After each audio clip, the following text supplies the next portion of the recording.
Friends, how are you? I hope so you are fine at your home.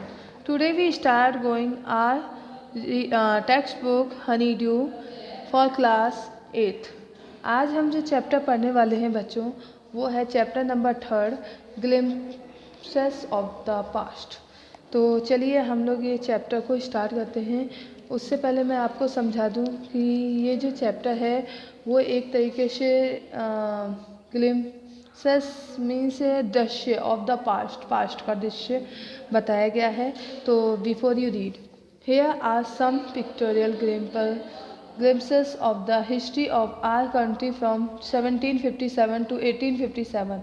These pictures and speech bubbles will help clarify your understanding of the conditions that led to the event known as the First War of Independence in 1857.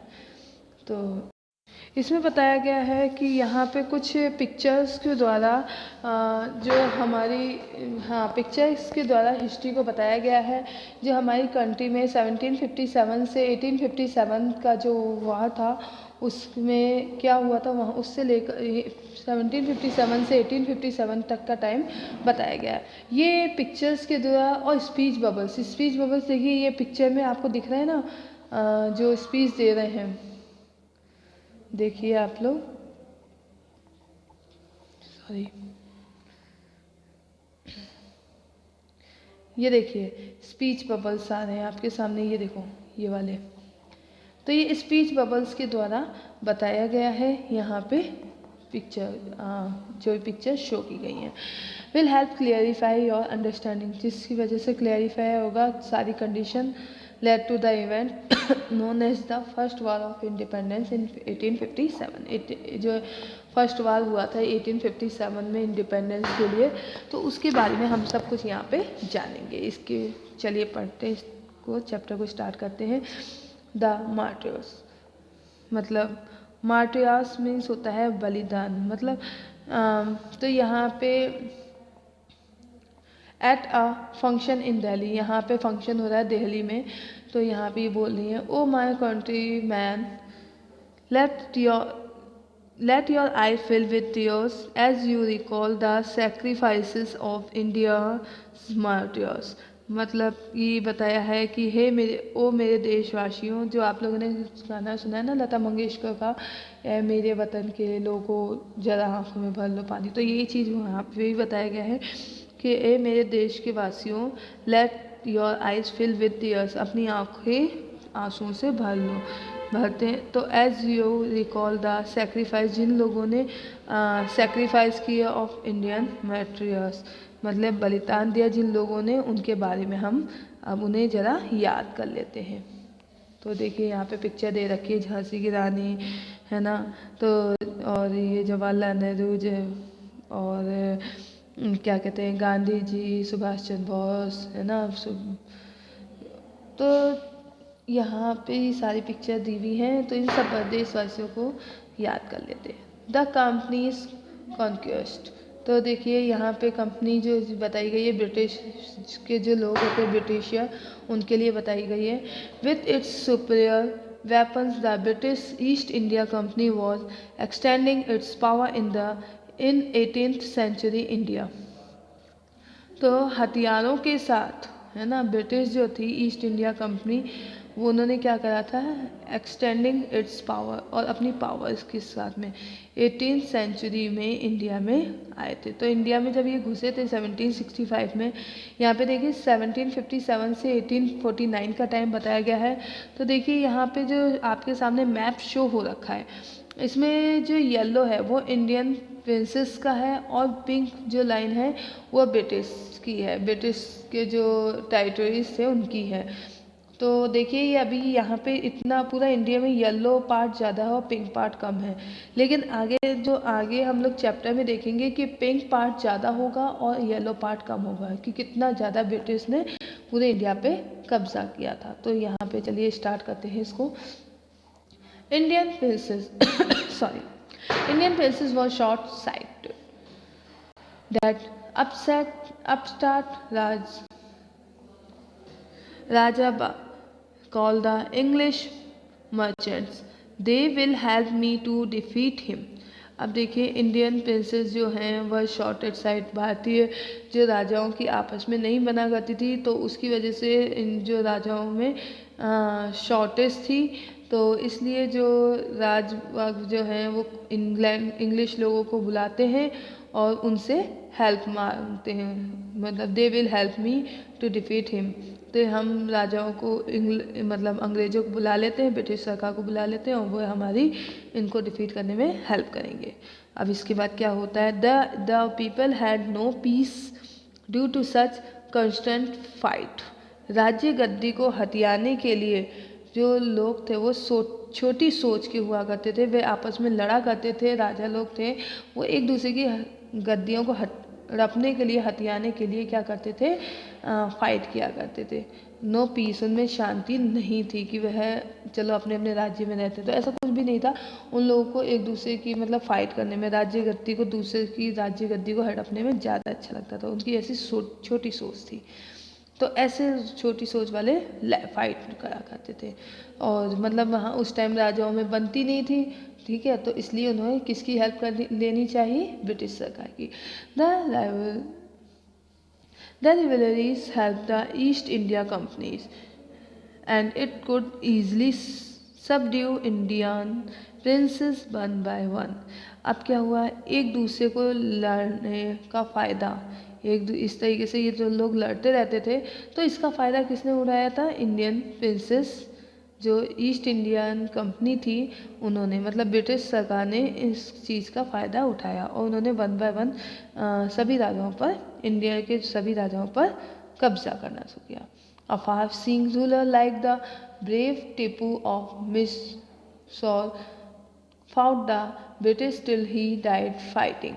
अब देखिए टीपू सुल्तान ने सोचा कि जो British है वो क्या कर रही है, धीरे धीरे घुसती चली जा रही है, इंडिया में घुसती चली जा रही है, और इसके लिए हमें कुछ ना कुछ तो करना पड़ेगा।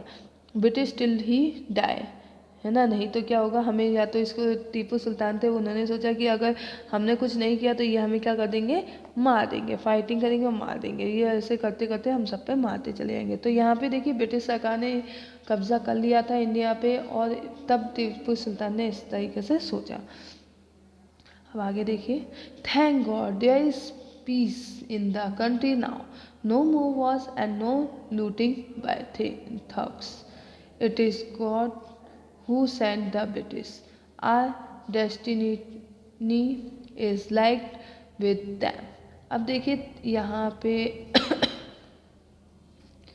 अब देखिए यहाँ पे पूछा है कि जो लोग थे, how did Indians react to these conquest. अब उन्होंने कैसे नसीब उनके साथ, मतलब वह कैसे इंडियन रिएक्ट करते हैं, आपस में बातें करते हैं, वो बताया है।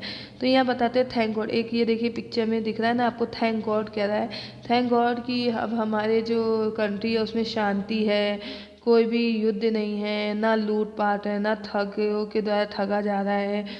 तो उसके बाद ये सेकंड पर्सन कहता है, it is God who sent the British, ये तो भगवान द्वारा भेजे हुए हैं, गए हैं, थैंक गॉड भगवान ने इन्हें भेज दिया ब्रिटिश को। तो थर्ड बोलता है, are destiny is like with them, नसीब उनके साथ जुड़ा हुआ होता है, जो है ना, हमारा नसीब किसके साथ जुड़ा हुआ है, उनके साथ जुड़ा हुआ है। अभी तक देखिए कुछ लोग इस तरीके से भी बोलते थे, the white man has killed और दैट थ्रोन और किंग, राजगद्दी जो है, जो वाइट मैन है यानी अंग्रेजों के लिए कहा गया है, जो अंग्रेज हैं उन लोगों ने राजाओं को मार दिया है और क्या करा है, राजगद्दी हड़प ली है। Some king were not good but after all they were of this land. अब यहाँ पे देखिए थर्ड पर्सन कह रहा है कि कुछ राजा जो थे वो अच्छे नहीं थे, लेकिन वह but after all they were of this land, लेकिन वो थे तो इसी लैंड के, इसी धरती पर जन्म लेने वाले थे। Now we have become slaves of foreigners. अब वो कहते हैं कि ये अब हम क्या बन चुके हैं, इनके गुलाम बन गए हैं, इन फॉरेनर्स के गुलाम बन गए हैं। उन राजाओं को मानना ज़रूरी नहीं था, क्योंकि वो तो थे तो इंडिया के ही, लेकिन मतलब लैंड के इसी धरती के थे, तो उन्हें ये फॉरगेल्स लोग क्या कर रहे हैं, मार चुके हैं और उनकी गद्दी को हड़प चुके हैं और हमें क्या बना लिया है, गुलाम। अब हम इन लोगों के गुलाम बन गए हैं। तो कुछ लोग तो अच्छा भी सोचते, जो वहाँ के राजा थे, राजगद्दी मतलब राजा लोग थे, वो लोग तो ये सोचते थे कि अच्छा हुआ कि अब हमारे एक शांति है, ठग गे नहीं जाते हैं, लूटपाट नहीं होती है ना, ब्रिटिश ने भेज दिया। इस तरीके से राजा लोग बातें करते थे। और जो वहाँ के लोग थे, देशवासी थे, इंडियंस थे, उन्होंने इस तरीके से बात करी कि जो भी थे राजा थे, कम से कम थे तो राजा इसी के थे, यहाँ के ही रहने वाले थे, जैसे भी थे, है ना। तो उनमें से सारे ही बुरे नहीं थे, सब कुछ अच्छे भी थे। अब ये जो ब्रिटिश आए, इन्होंने तो हमें पूरी तरीके से गुलाम बना लिया। अब देखिए इसके आगे क्या होता है। British rule 1765 to 1836। अब यहाँ ब्रिटिश रूल्स आए हैं, जो कि 1765 से का टाइम है, से लेकर 1836 तक का टाइम तक का बताया गया है। क्या हुआ था। Religious leaders preached ideas like untouchability and child marriage. अब जो धर्म गुरु हुआ करते थे, रिलीजियस लीडर्स जो हैं धर्मगुरु, वो क्या करते थे, बेकार से आइडियाज़ फैला रहे थे। क्या फैला रहे थे कि अनटचेबिलिटी होनी चाहिए, मतलब छुआछूत, है ना, और चाइल्ड मैरिज होनी चाहिए, बच्चों की छोटे पे ही शादी कर देनी चाहिए, इस तरीके से। Anyone who crosses the seas loses his religious.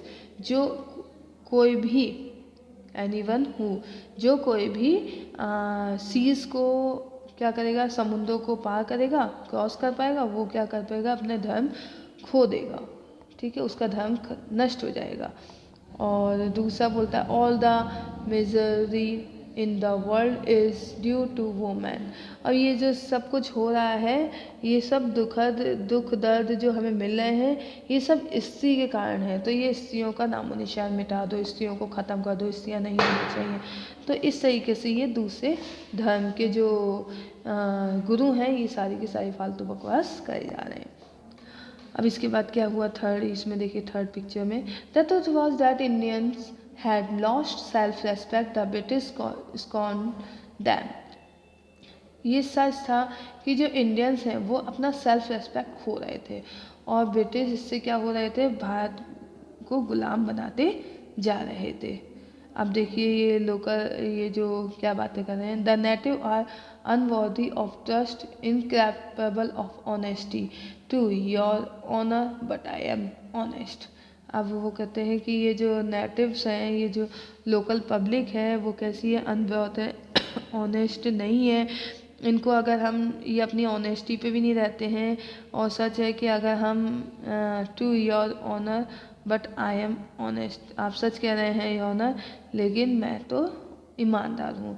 और ये जो ये थर्ड, ये जो हाथ जोड़ के खड़ा है ना व्यक्ति, ये बोलता है कि मैं, आप सच कह रहे हैं लेकिन मैं तो आपके लिए बिल्कुल ऑनेस्ट हूँ, ईमानदार हूँ। और ये जो अंग्रेज हैं वो कह रहे हैं, उनका कहने का मीन्स ये है कि ये जो पब्लिक है, लोकल पब्लिक, ये ऑनेस्ट होती नहीं है। ज़रा सा इनको लालच दो और ये क्या हो जाते हैं, हमारी तरफ इनकैपेबल ऑफ ऑनेस्टी, मतलब इनमें ऑनेस्टी तो है ही नहीं, और इनको ज़रा सा भी लालच देंगे तो ये हमारी तरफ ही आ जाएंगे।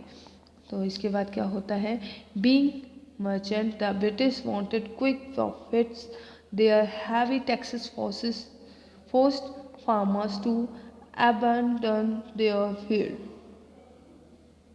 व्यापार करने के बहाने ये जो ब्रिटिश थे वो भारत में घुस आए थे, और उन्होंने क्या करा, ब्रिटिश वांटेड क्विक प्रॉफिट, उन्हें क्विक प्रॉफिट हुआ था, है ना। उन्होंने हैवी टैक्सेस लेने शुरू कर दिए थे, फार्मर पर फोर्स करना शुरू कर दिया था, उनकी फील्ड वगैरह है ना जब्त करने लग गए थे, उन पर अपना मतलब कि कहते हैं ना हम लोग कि अपना कब्जा कर लिया था।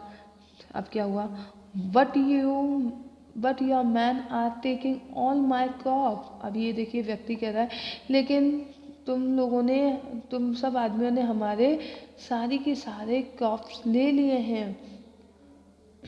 You are still in arrears, if you don't pay next week I will send you to jail. अब ये देखिए फॉरनर जो कह रहे हैं वो क्या कह रहे हैं कि हम लोगों ने यदि तुम हमें जो नेक्स्ट वीक तक जो तुम्हारे को अनाज वगैरह है, टैक्स वगैरह है, वो अगर नहीं दिया तो हम तुम्हें क्या करेंगे, जेल भेज देंगे, इसलिए तुम अपने क्या करो, कहीं से भी लेके आओ।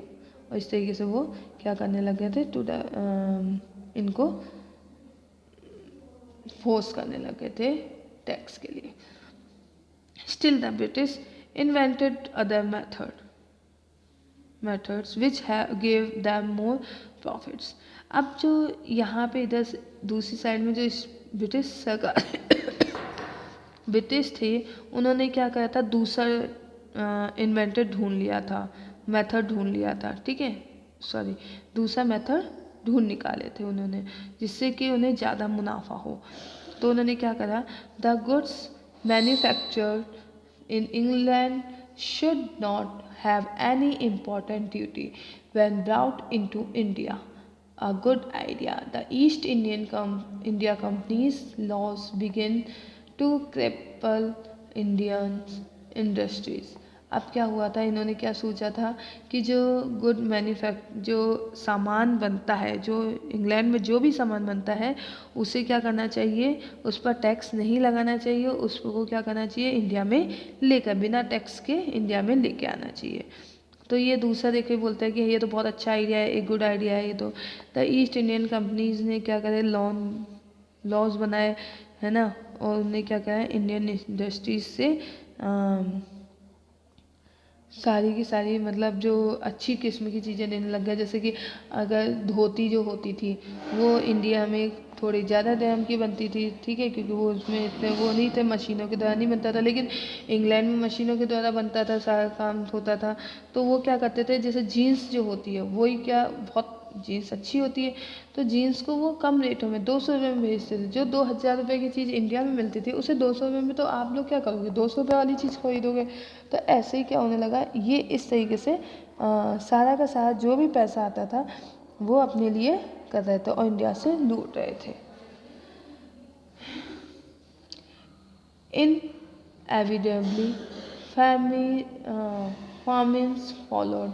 Between 1822 and 1836, 15 lakh Indians died of starvation। अब क्या हुआ कि सूखा पड़ने की वजह से 1822 से लेकर 1836 से जो 15 लाख इंडियंस जो थे वो सूखा पड़ने की वजह से मारे गए थे। The British policies ruined the export artisans and their businesses। अब जो ये जो ब्रिटिश पॉलिसीज़ हुआ करती थी उनसे इसी फील्ड में जो भी वर्क करने वाले जो मैन थे, उनसे फील्ड में जो भी थे वो उनका काम धंधा चौपट होने लग गया था और उनके बिजनेस वगैरह भी ख़त्म होने लग गए थे। तो इस तरीके से उन्हें बहुत ज़्यादा गरीबी का सामना करना पड़ गया था और इसकी वजह से जब सूखा पड़ा तो उनके पास इतने भी पैसे नहीं थे कि वो कम कर पाते कुछ अरेंज, तो इसकी वजह से लोग मरने भी लग गए थे। अब इसके बाद देखिए राम मोहन रॉय, जो कि 1772 से 1833 तक का टाइम है राम मोहन रॉय का, तो वहाँ देखते हैं।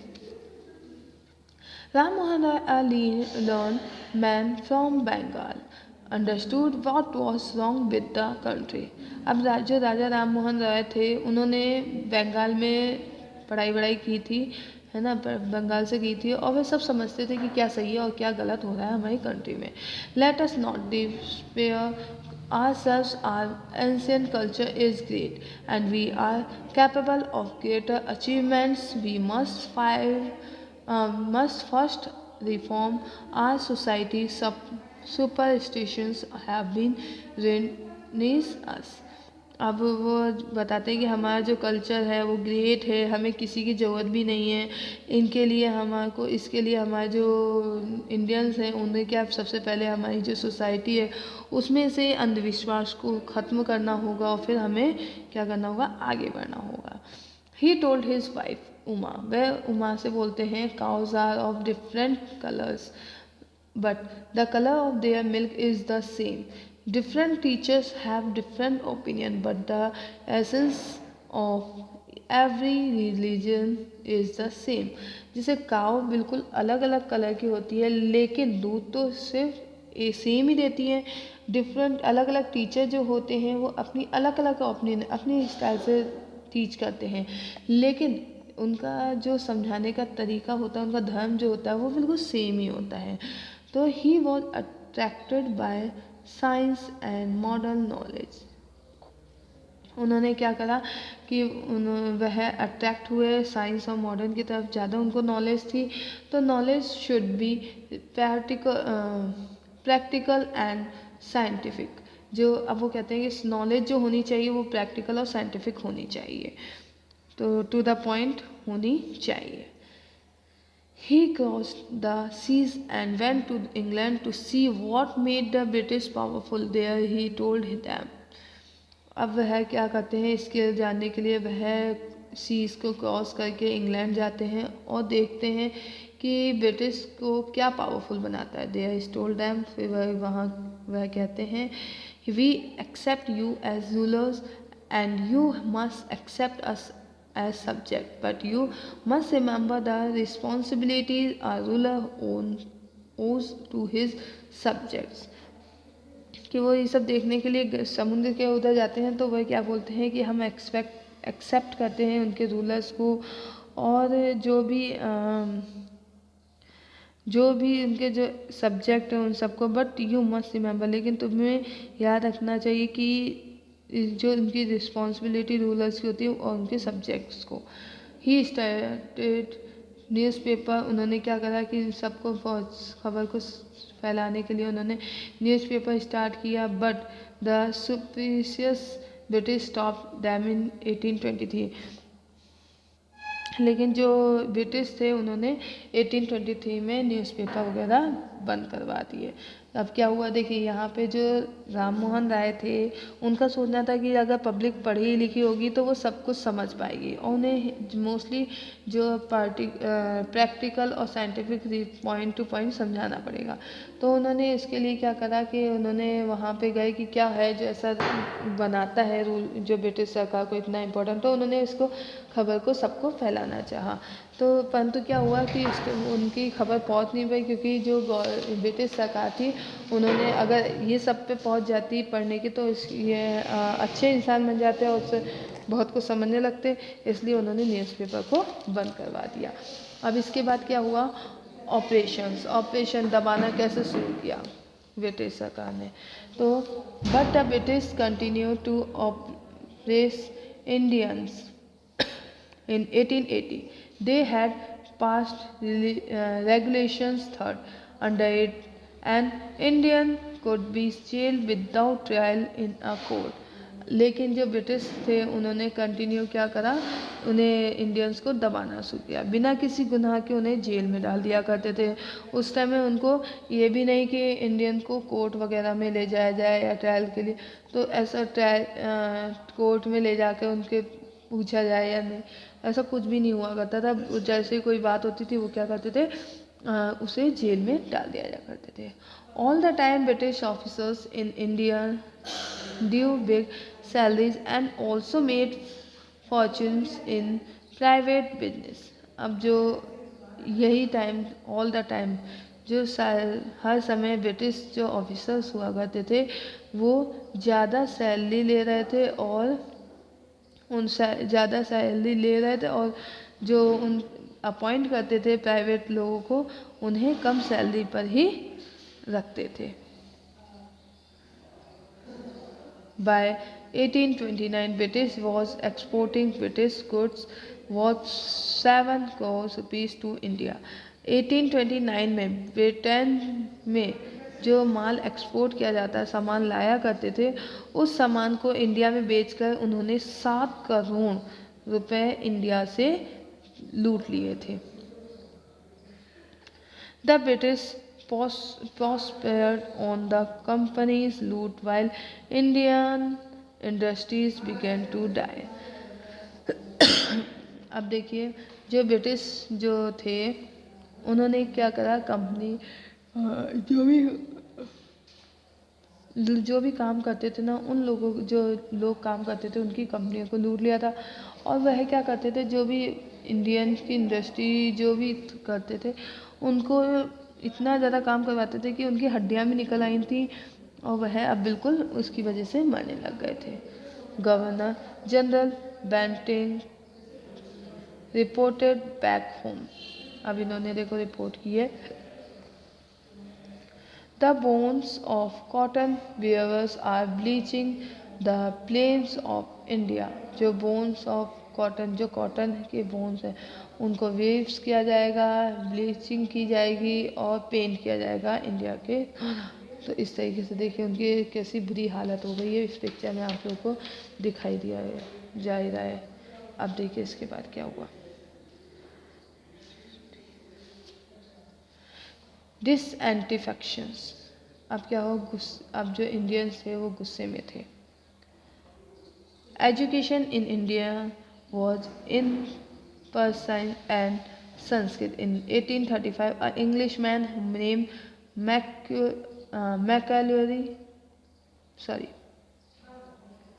Macaulay suggested a change. We should teach the native thought through the English language. I agree. अब क्या हुआ, एजुकेशन से लेकर प्रॉब्लम होने लगे। उनकी जो देशवासियों की, जो इंडियंस की लैंग्वेज हुआ करती थी वो पर्शियन और संस्कृत हुआ करती थी, ठीक है। तो इंग्लिश मैन जो थे उन्होंने सजेस्ट किया कि हमें क्या करना चाहिए, इन लोगों को, हमें जब मुसीबत पड़ती है तो हमें समझ में नहीं आता, इनको समझाना मुश्किल पड़ता है, तो इसलिए हमें इन्हें इंग्लिश लैंग्वेज समझानी मतलब सिखानी चाहिए। तो इसके लिए वो कहते हैं आई एग्री, मैं एग्री करता हूँ इस बात से कि हाँ थोड़ी परेशानी होती है जब हम कुछ बात बताते हैं, तो इन्हें समझाने, इंडियंस को समझाने में परेशानी होती है, इसलिए हमें इंग्लिश लैंग्वेज समझानी चाहिए। English education produced clerk to whom the British gave petty job under them. Incidentally, it also produced a new generation of intellectual. अब जो इंग्लिश एजुकेशन जो होती थी वो क्लर्क जो कि ब्रिटिश के यहाँ पैट्री जॉब किया करते थे उनके लिए होती थी, कम पैसों पर जो जॉब किया करते थे उन लोगों के लिए होती थी, और ये न्यू जनरेशन के लिए और जो समझदार लोगों के लिए वो बहुत ही अच्छी थी। We must educate our brothers. अब ये क्या कहते हैं कि हमने अपने भाइयों को भी पढ़ाना चाहिए, and try to improve their material conditions, और हमारी जो कंडीशन है उसको भी क्या करना चाहिए, इम्प्रूव करना चाहिए। For that we must convey our grievances to the British parliament, और हमें जो हमेशा जो भी ब्रिटिश पार्लियामेंट की तरफ उसके लिए वो करना चाहिए, बुरा करना है, मतलब कि इसको कैसे लगाया जाए। तो इतना समझदारी सी बातें जो नए लोग थे वो मतलब न्यू जो जनरेशन थी वो समझने लग गई थी। अब देखिए मैंने जो आपको पहले पिक्चर में बताया था कि यहाँ पे देखिए मैप में ब्रिटिश सरकार ने, देखिए ये पिंक जो है ना ब्रिटिश एरिया की और स्टेट वो इंडियंस के लिए। तो देखिए पहले तो ज़रा से इतने से भाग में थे, लेकिन अब ये पूरे इंडिया में देखिए किस तरीके से फैल गए थे। तो इस तरीके से 1856 में ब्रिटिश ने अपनी पूरी इंडिया पर कब्जा कर लिया था। They cared little about the needed of Indians. Our kings have become puppets and we have lost our old job and lands. They are converting our brothers. You only talk to something to drive them out. अब ये देखिए इधर इनकी meeting चल रही है और Indians को इनकी ज़रूरत थी, तो कैसे वो बातें कर रहे हैं कि जो हमारे राजा हुआ करते थे वो पपेट्स के समान थे और उन्होंने अपनी जॉब जो है ओल्ड जॉब खो दी है, हमने अपनी सारी उनकी वजह से हमने अपनी सारी ओल्ड जॉब खो दी है। एंड लैंड्स, हमने जो अपने ज़मीनें थी वो भी खो दी हैं। They are converting our brothers, हमने अपने जो धर्म के भाई थे वो भी खो दिए हमारे। You only talk do something do drive them out, और हमें सिर्फ बात ही नहीं कर, हमें यू ओनली टॉक, तुम सिर्फ बातें ही करते रहते हो, कुछ करते नहीं हो, हमें उन्हें कुछ ऐसा करना चाहिए जिससे उनको ब्रिटिश को भगा सके। तो इस तरीके से इनमें आपस में बातें हो रही हैं। अब देखिए 10 पार्क्स, अब इनमें क्या हुआ कि हाँ इस तरीके से भगा लेने की जब बात हुई तो इनमें थोड़ा सा जागरूक हुए। अब क्या हुआ 10 पार्क्स 1855 से 57 में taxes continue to ruin the peasants in Bengal. The Santals who had lost their lands under New Lands rules become desperate in 1855, they rose in rebellion and massacred Europeans and their supports alike. अब जो गरीब लोग हुआ करते थे, लोग tax लिए जा रहे थे, कंटिन्यू टैक्स लिए जा रहे थे, जिसकी वजह से ये लोग दिन पे दिन गरीब होते जा रहे थे, है ना। और उन्होंने क्या करा था, फिर उसके बाद जो लोगों के लैंड्स वगैरह कब्जे में ले लिए थे, उन सब के लिए उन्होंने क्या करना शुरू किया, बगावत करना शुरू कर दिया। तो लोगों ने इसके प्रति बगावत कर दी और देखिए किस तरीके से उन्होंने जलाना उलाना शुरू कर दिया लोगों को, किस तरीके से ब्रिटिश सरकार को भगाने के लिए उन्होंने आग तक जला दी है। तो ये देखिए कैसे पिक्चर में दिखाया है ये आपको। This content was braving in the East Indian Company's army too. The white soldiers get pensions to live in servants, while we get our pittance and slow promotions. The Anglais ask us to cross the sea, which is against our religions. Who is the topi wala to abolish our age-old customs? We must drive out the अंग्रेज। तो अब देखिए यहाँ पे disconnect जो उन लोगों ने इंडिया ईस्ट इंडियन कंपनी के आर्मी भी क्या करने लग गए, उनमें जो कुछ थे वो भी इसके खिलाफ होने लग गए थे। उन्होंने कहा कि जो वाइट सोल्जर हैं वो बहुत ज़्यादा पे लेते हैं और हम लोग को बहुत सर्वेंट को बहुत छोटी छोटी अमाउंट में पैसे दिया करते हैं, है ना। हमें क्या करना चाहिए, प्रमोशंस उनकी तो हमारी तो प्रमोशन रुक जाती है, उनके प्रमोशन हो जाती है। जो अंग्रेज हैं वो हमेशा क्रॉस द सी को क्रॉस करते हैं, which is against our religion, जो हमारे धर्म से बिल्कुल दूर है। हु इज़ द टोपी वाला, जो कौन है ये टोपी वाला, is abolish as old customs, जिन्होंने ये कस्टम बनाए। वी मस्ट हैव, हमें अंग्रेज़ों को यहाँ से भगाना होगा। अब देखिए इनमें आपस में युद्ध छोड़ने लग गया, अंग्रेज़ों के खिलाफ होने लग गए। Thousand of others sepoys revolted. They were stripped of their uniform. अब उन लोगों ने, कई लोगों ने, थाउजेंड्स जो सोल्जर ये हुआ करते थे, इन्होंने अपनी यूनिफॉर्म तक भी खोल दी थी, मतलब हटा दी थी अपने पास से। Sepoy Mangal Pandey attack the adjutant of his regiment and was executed, humiliated and put in irons. अब उन लोगों ने क्या करा था, जो मंगल पांडे जो थे इनमें, उन्हें अटैक करा था, मतलब जो चमड़ी के ये जो चमड़ी लगी हुई जो ये इनके जो हथियार वगैरह हुआ करते थे, उनमें गाय वगैरह की चमड़ी लगी होती थी। तो क्या हुआ, उन्होंने इस तरीके से अपना ये सब छोड़ दिया था, humiliated and put in iron. अब उन्होंने क्या, उन्हें इसकी वजह से जेल में भी जाना पड़ गया था, मतलब अंग्रेजों ने उन्हें जेल में डाल दिया था। फिर Englishman had care to understand Indian customs और द पीपल्स माइंड। इनमें से जो इंग्लिश मैन हुआ करते थे, उनमें से कुछ ऐसे भी थे जो कि इनके मतलब जो इस तरीके से इनके समझते थे इंडियंस को, और ये जो हो रहा है उनके खिलाफ थे। और proud Brahmin soldier, do you know that the grease on the billet you have to bite is made from the fat of cows and pigs? अब वो कहते हैं कि ब्राह्मण सोल्जर जो है वो नहीं, डू यू नो, तुम जानते हो कि तुम्हारे को जो बुलेट्स वगैरह दी जाती हैं उनमें को बुलेट्स को निकालने के लिए तुम जो माउथ का यूज़ करते हो वो किसका बना होता है, वो फैट, उनमें जो चमड़ी होती है वो काऊ और पिग की होती है। तो ब्राह्मण वगैरह कहते हैं what the white man has deceived us too, ये हमको क्या करना है, धोखा देना है। तो यहाँ पे जो ब्राह्मण है उनके लिए गाय महत्वपूर्ण है, और मुसलमानों के लिए पिग का मतलब चमड़ी बहुत बुरी मतलब कि उनके लिए वो महान होते हैं, इनकी चमड़ी का यूज़ नहीं करते हैं। तो यहाँ पे जब ऐसा हुआ तो उन्हें बहुत बुरा लगा। सून चपातीज, फिर उन लोगों में बगावत हो गई। तो क्या हुआ, soon chapatis were sent from village to tell the people that their emperor would want their services. Us all my village man will be ready.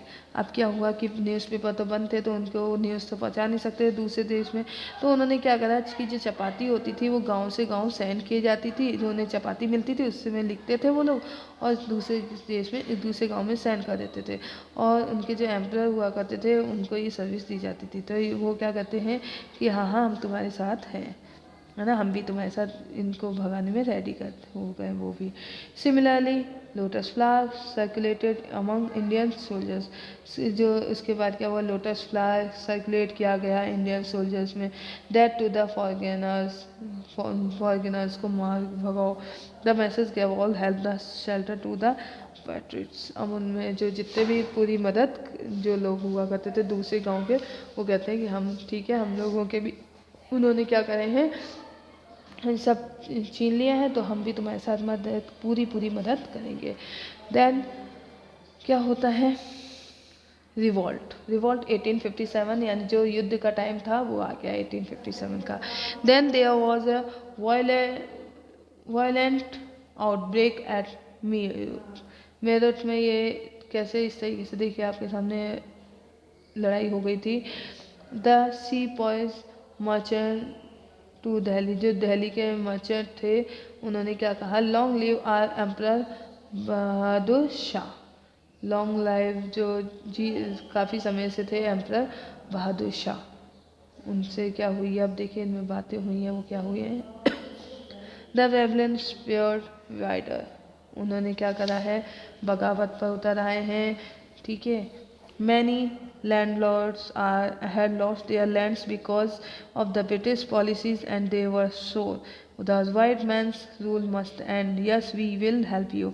अब जो लैंड लॉयर्स थे, जो ज़मींदार थे, उनसे उनके जो ज़मीनें हैं उनसे लूट ली गई थी धोखे से, तो वो भी क्या कहते हैं कि हाँ हम वाइट मैन जो ये ब्रिटिश सरकार है इसको क्या करेंगे, इनका खात्मा चाहते हैं। Yes we will you help you, हाँ हम तुम्हारी हेल्प करेंगे। तो इस तरीके से यहाँ पे उनकी सारे के सारे एक साथ हो रहे थे। द फाइट फॉर फ्रीडम जो आज़ादी के लिए जो फाइट लड़ी गई थी 1857 में, अब उसका टाइम आ गया है। Many farmers ruler like Begum Hazrat Mahal of Lucknow were bitter. अब ये मैनी फार्मर्स थे जो कि रूलर्स थे, जो जैसे कि बेगम हजरत है ना, वह भी गुस्से में थी इनके इस कड़वे स्वभाव की वजह से, जो लखनऊ में थी। The white man has taken away my kingdom, जो वाइट मैन है उन्होंने मेरी किंगडम को छीनने की कोशिश की है। They join the upsurge against the foreigners, वे भी हमारे इनके साथ में क्या होने लग गई, ज्वाइन हो गई थी सबके साथ में, इंडियंस के साथ में। पॉपुलर लीडर लाइक मौलवी Ahmadullah of Faizabad told the people, popular जो लीडर थे जैसे मौलवी अहमदुल्ला है ना, तो वो भी फैजाबाद में लोगों से बोलते हैं, rise brother rise, rise brothers rise, the अंग्रेज इज रूइनिंग और लैंड, कि जागो भाइयों जागो, अंग्रेज हमारी लैंड पर कब्जा कर रहे हैं, तो इसके लिए जागो, उन्हें यहाँ से भगाओ। द पीपल रोज एवरीवेयर, रोजाना लोग क्या होने लग गए थे, जागरूक होने लग गए थे। इन कहाँ के, हर जगह के लोग जागरूक होने लग गए थे, इन बरेली के, कानपुर के, इलाहाबाद के, ठीक है। अजीमुल्ला खान टोल्ड तात्या टोपे, जो मुल्ला खान थे वो तात्या टोपे से कहते हैं, we should have Peshwa Nana Saheb as our leader in this war of independence. The patriots pounced upon the British and fought pitched battles all over North India. अब क्या हुआ था कि जो इन्होंने अजी मुल्ला खान थे, उन्होंने तात्या टोपे से कहा था कि हमें क्या करना चाहिए, पेशवा नाना साहेब के पास जो कि हमारे लीडर हैं उनको इंडिपेंडेंस के लिए, युद्ध के लिए क्या करना चाहिए, बताना चाहिए उनको, मतलब The patriots pounced upon the British and fought pitched battles all over North India. अब एकजुट होकर ये सब लड़ाई लड़ने लग गए थे। अब क्या हुआ था, 80-year-old Kunwar Singh of Bihar received a bullet in his wrist. अब जो 80 ईयर्स ओल्ड कुंवर सिंह जो थे बिहार से, उनके हाथ पर गोली लग गई थी। और जो गोली लगी थी पहले के आयरन की गोली हुआ करती थी, जो क्या करती थी कि सेप्टिक फैला देती थी सब जगह। तो क्या करा था, mother Ganga this is my last offering to you. तो उन्होंने क्या कहा कि मदर गंगा यह मेरी लास्ट ऑफर है, तुम्हारे गिफ्ट है तुम्हारे लिए। तो ये देखिए उन्होंने अपना हाथ काट दिया था। पहले क्या होता था, सेप्टिक ना फैल जाए इसलिए टर्न के टर्न जिस जगह पे भी बुलेट लगती थी उस पार्ट को काट दिया जाता था, और जिससे कि सेप्टिक ना फैले उनके, और उनको क्या कर दिया जाता था, गंगा में डाल दिया जाता था। ठीक है, तो ये इस तरीके से यहाँ पे ये हमारा जो चैप्टर है फ्रॉम आर फ्रीडम मूवमेंट से लिया गया है। ये चैप्टर HD सावंत ने लिखी है ये चैप्टर को। तो ये देखिए आप लोगों के सामने समझ में आ ही गया होगा कि ब्रिटिश सरकार कैसे क्या करती थी, परेशान करती थी। ओके बच्चों, हमारे यहाँ चैप्टर ख़त्म होता है। Okay, stay home, stay safe, bye.